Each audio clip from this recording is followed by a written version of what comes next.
In de vorige aflevering testen we de AIS-bakens in onze reddingsvesten. We gingen door de sluis bij Kiel-Holtenau om het eerste stuk van het Noordoostzeekanaal te varen naar Rendsburg. Daar sleepten we met ballastlood door de boot. De afgelopen maanden zeilden we onze Eva over de Noordzee naar Denemarken en via de Oostzee naar de Baltische Staten. We zeilden verder noord naar Finland, zuidwaarts naar Gotland, Öland en via de Zweedse zuidkust terug naar Denemarken en via Kiel door het Noordoostzeekanaal naar Rendsburg. Deze aflevering begint als we een stadswandeling door Rendsburg gaan maken. We hebben een Deense folder met een stadswandeling gevonden in het havenkantoor en de Nederlandse vertaling vonden we online. Hoewel we Rendsburg alleen maar kennen als tussenstop in het Noordoostzeekanaal, blijkt het een heel aardig provinciestadje te zijn met karakter en rijke historie. Kijk maar even mee.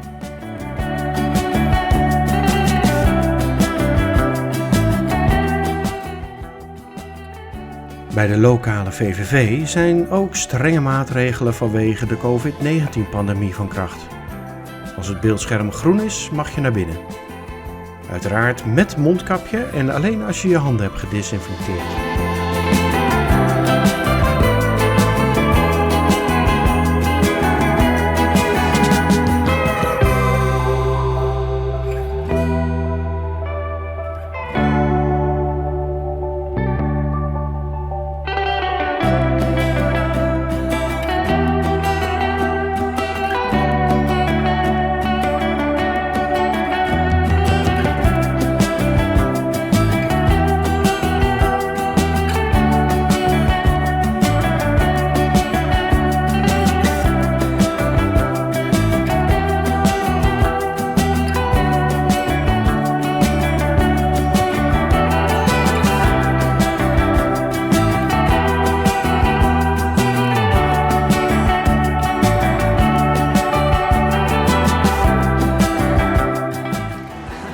Dit is de oude haven van Rendsburg.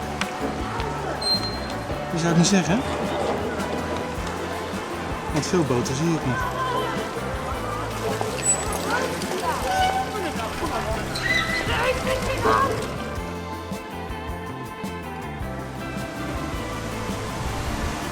Rendsburg in 1650 is dit.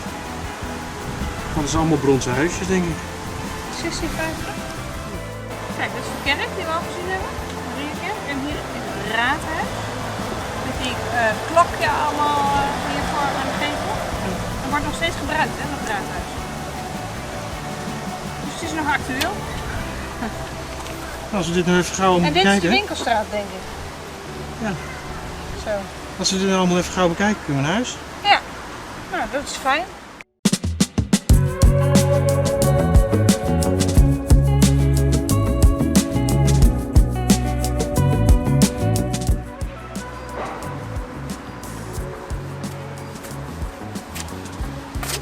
Hier woonde de Deense gouverneur.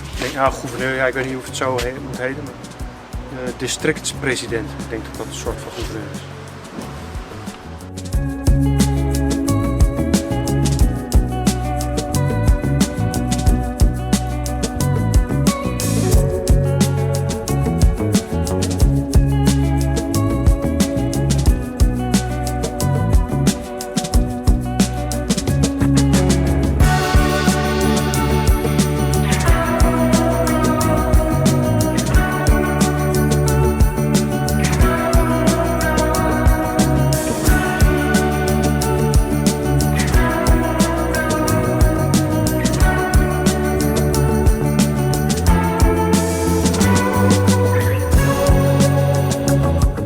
Dit gaat over de laatste pestepidemie in Rendsburg. Kijk maar. Maar die kunnen ze dus ook aan het einde wel maken.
Nou, we vertrekken weer uit Rendsburg.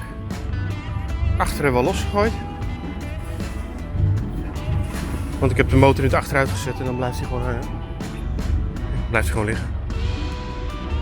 Velia gaat nu voor losmaken. Dus dan moet ik wel even scherp blijven.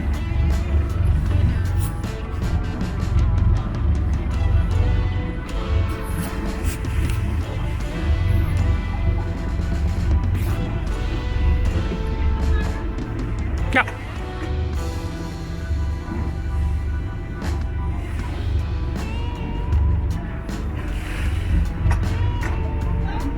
Ja, andere kant ook.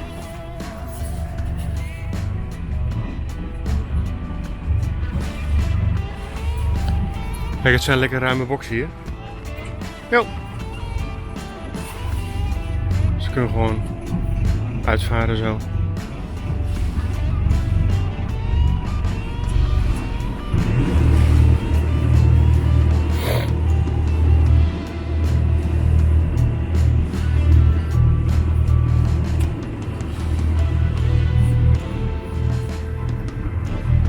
Alle boxen zijn hier nu bezet. Althans, ja, ze zijn nu nog niet bezet. Maar ze zijn voor de winter allemaal verhuurd. Dus al deze boxen die worden opgevuld met boten uit Nederland ook. Maar ook Duitsers. En die blijven hier dan overwinteren. En ook overnachten. Apart, hè? Nou. Voorwaarts. Vandaag naar Brunsbüttel.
De haven in Brunsbüttel, waar je even kunt overnachten voordat je verder vaart, ligt vlak naast de sluis.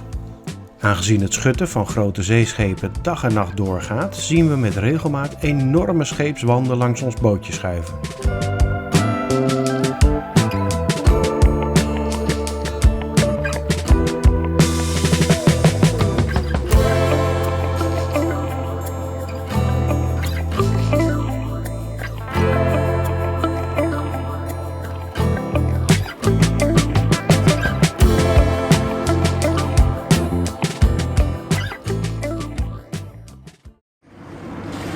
prachtig mooi schip met vriendelijke Duitse mensen erop.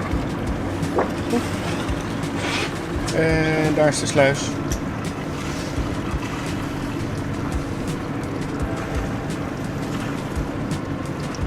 Die zou open moeten gaan. Ooit. Kijk, de sluis gaat open. Hopen dat er niks in ligt, dan hoeven we niet aan de kant.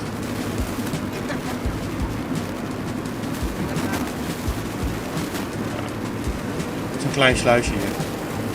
We zijn hier aan die kant. Zijn hier mega grote sluizen voor die grote zeeschepen. Nou, aan deze kant is alleen de jachtensluis. Daar gaan we nu in.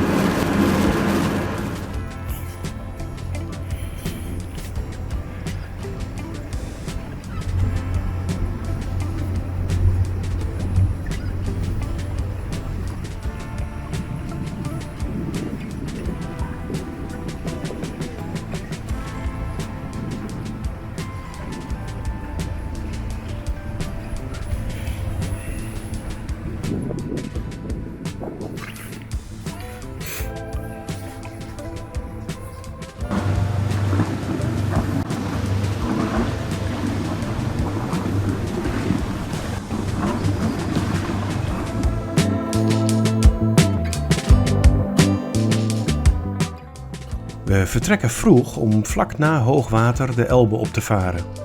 De ebstroom van de Elbe kan oplopen tot wel ruim 4 knopen, dus het is wel prettig als je die stroom mee hebt. Het is een raadsel waarom ze deze drijvende steigers zo hebben gemaakt. Vooral vragen we ons af waarom ze zo laag zijn. Als je namelijk nog een beetje vaart en hier langs wil aanleggen, rollen de stootwielen omhoog en doen ze niks meer.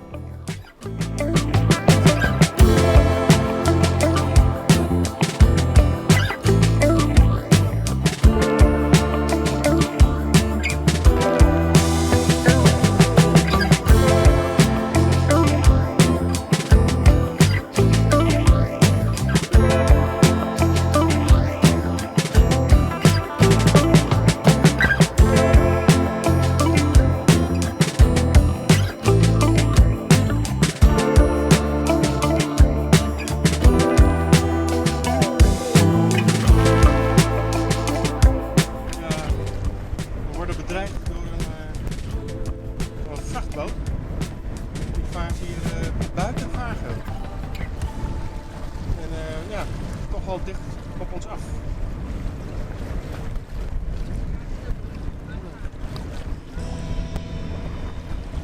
Ja, wij varen netjes buiten de vaargel omdat we denken, nou, laat die vrachtboot nou maar lekker de vaargel gebruiken.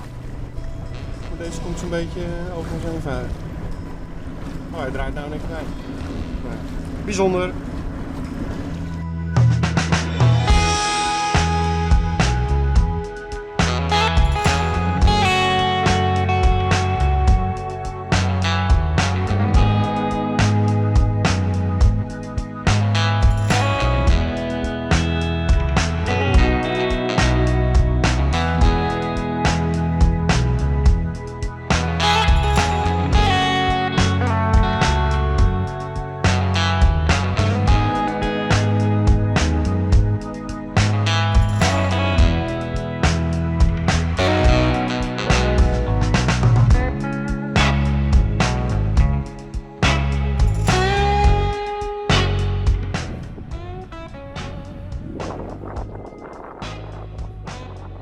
Ja, dat is mooi.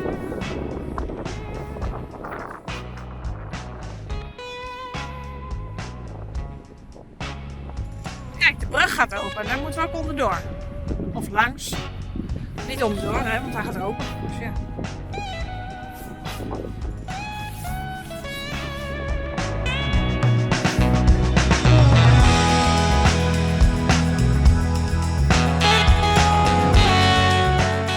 We vinden geen prettige ligplaats in de stadshaven van Cuxhaven, dus we varen een klein stukje door en eindigen in de grote marina direct aan de Elbe.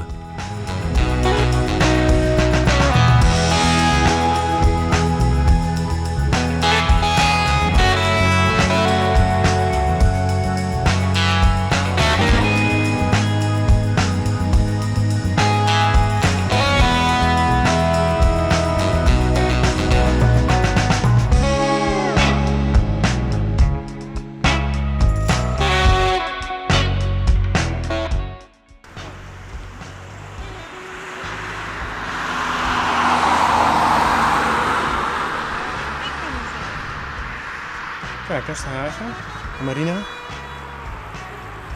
En vanaf hier kan je goed zien dat die boot waar we naast liggen, dat is een Koopmans 47. Maar onze masten zijn even hoog. Sterker nog, vanaf hier lijkt het wel alsof onze mast iets hoger is. Apart. Nou, wat hebben we? Gaan we naar het Pinguïnmuseum, Marco? Het is hier, een Pinguïnmuseum. Pinguïnmuseum Cuxhaven staat hier op de kaart. Waar is de Lidl? Goed hè? Hoeveel pinguïns kan je daar tentoonstellen? Ja, geen idee. Ja. Staat er niet bij hè? In de volgende aflevering bezoeken we Cuxhaven en als de wind gunstig draait, vullen we de diesel- en watertanks en zeilen in recordtempo naar Vlieland, Nederland, waar een lockdown vanwege COVID-19 op ons wacht. Wil je ons blijven volgen? Schrijf je dan in op onze website www.seelingeva.com voor de nieuwsbrief. Kijk op de diverse social media en abonneer op ons YouTube-kanaal. Wil je weten waar we nu zijn? Kijk dan op onze website en klik op Waar is Eva? Je ziet daar bijna per dag actueel onze route, waar we zijn en wat we doen. Dankjewel!